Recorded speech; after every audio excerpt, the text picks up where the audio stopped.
ensemble 5 astuces pour que les acquéreurs se sentent bien chez vous. Pour la première astuce, c'est une technique qui est appliquée notamment dans les grands magasins, dans l'hôtellerie de luxe, dans les constructeurs de voitures ou encore dans la santé. Il s'agit de l'odorat, le marketing olfactif. Il faut savoir que le marketing olfactif augmente de 38% les chances de vente. Une de mes clientes qui se reconnaîtra peut-être avait une technique imparable. À chaque visite, elle mettait un gâteau dans le four. Alors, il y a plusieurs choses que vous pouvez mettre en place. Vous pouvez tout à fait faire un gâteau comme ma cliente, mais vous pouvez tout simplement faire couler un café juste avant la visite. Ça va diffuser une odeur très agréable dans votre maison et on se sentira tout de suite très bien. Ce qui marche aussi très bien, c'est la bougie parfumée, tout simplement. Faire allumer une bougie juste avant la visite. Alors, il ne faut pas tout combiner, bien sûr. Combinez pas le gâteau, le café, la bougie, ça va faire beaucoup trop. Mais choisissez ce que vous préférez et vous pouvez aussi utiliser ces différentes options dans différentes pièces. La bougie dans la salle de bain, par exemple, le café dans la cuisine, et ainsi de suite. À l'inverse, évitez tout ce qui est mauvaise odeur. Changez la caisse du chat. Ne laissez pas traîner du linge sale. Faites la vaisselle. Pensez également à nettoyer tous les tissus, les rideaux qui prennent les odeurs. Passez un coup sur le canapé. On nettoie, on lave les tissus, on aère. Et puis, pensez aux fleurs fraîches. Et puis, s'il vous plaît, ne négligez pas votre entrée. C'est très important. C'est la première chose qu'on voit en arrivant devant la maison. Donc, il ne faut pas négliger tout le devant, tout le jardin avant de la maison. Donc, il faut tondre la pelouse, passer un coup de Karcher si nécessaire, planter 2-3 fleurs, que ce soit accueillant, qu'on ait envie de rentrer et qu'on ait envie de voir la suite. Il faut savoir que l'acquéreur se décide dans les 9 premières secondes. Si votre entrée n'est pas accueillante et ne lui donne pas envie de voir la suite, c'est déjà perdu. Donc pensez à bien nettoyer les sols, faire place nette, avoir du mobilier propre et accueillant, surtout quand il a passé tout l'hiver dehors, il est jamais très propre. Et puis pourquoi pas installer 2-3 coussins par-ci par-là, les photophores, des pots de couleurs. Enfin voilà, il y a plein de petites choses sans forcément mettre beaucoup d'argent qui rendront votre entrée plus accueillante. Des fois, il suffit de 2-3 touches de couleur pour tout de suite égayer votre entrée. C'est pas la peine d'en faire des caisses. 2-3 touches suffisent pour rendre votre accueil, votre entrée beaucoup plus accueillante. Alors, le troisième point à ne pas négliger, c'est la lumière. S'il vous plaît, faites entrer la lumière dans votre maison.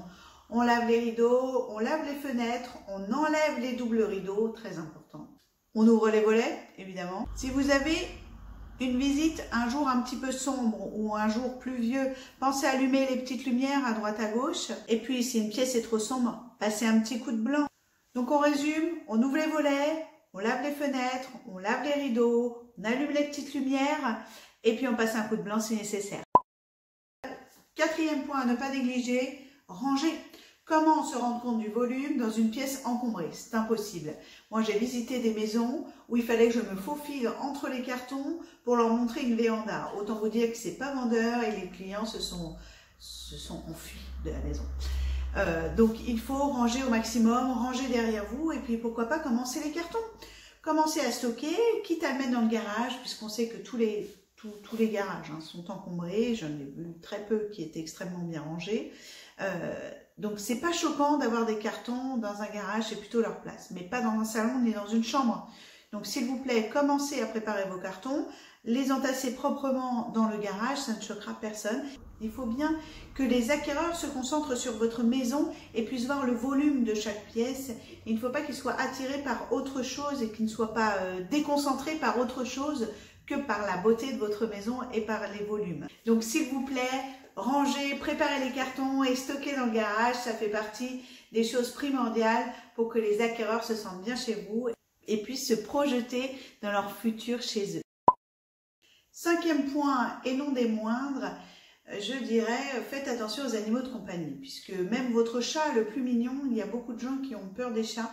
Et si l'acquéreur arrive dans votre maison avec ce sentiment de peur, il va en fait additionner votre maison à ce sentiment de peur et on n'achète pas une maison qui fait peur. Voilà, même si c'est que votre chat et que c'est pas la maison en elle-même, le cerveau humain est comme ça, on fait des amalgames. Et du coup, vous perdez vos chances de vendre à cause d'un petit minou, aussi mignon qu'il soit. Donc, essayez de les mettre soit dans une pièce, soit faites-les garder. Pour les chiens, c'est plus facile. Vous prenez votre chien, vous allez faire une promenade, c'est l'occasion, tout le monde est content, tout le monde est gagnant.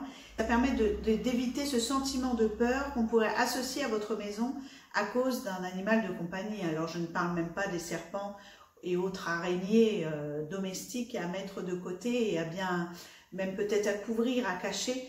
Moi, j'ai vu des clients qui ne sont même pas rentrés dans les maisons parce qu'ils avaient une peur viscérale de ces animaux. Donc, il faut vraiment être prudent avec ça et voilà, les mettre de côté que ça ne vous empêche pas de vendre.